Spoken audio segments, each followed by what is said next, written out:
Chapter 19. Wary of Rios Pilar's bufos, I took my time, ensuring they saw Solange in the crowds at the Rocio before donning a blonde wig and a pair of dark sunglasses in a cafe's lavatory. It was a rudimentary disguise, but people often saw what they wanted. I took 2 trams and walked along the Rua de São Bernardo, noting again how incongruous it was that the German embassy was virtually across the street from the British embassy.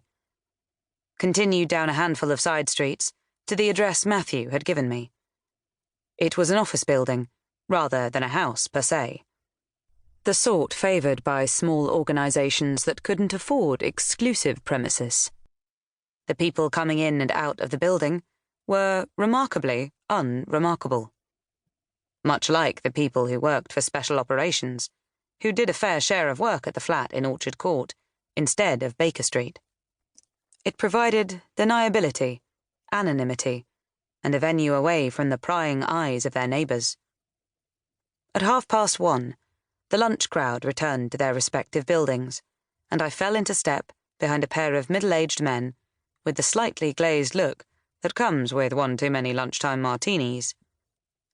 I tucked a long blonde lock behind my ear, hoping no one noticed one more secretary returning to work.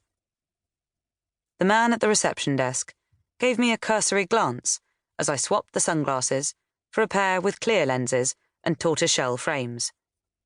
Sweat trickled down his forehead as he fanned himself with a large envelope. A small statue of Christ stood on top of a stack of folders on a table of an unoccupied office on the 1st floor, proving itself an unusual and rather ineffective guard. I slid the top file out from under him and tucked it under my arm.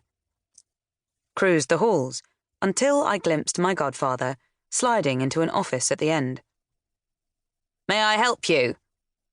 An older woman with the face of a bulldog blocked my way. "I have a file for Sir Matthew." I held it up for inspection. "He's not in his office." She folded her arms over her ample bosom, daring me to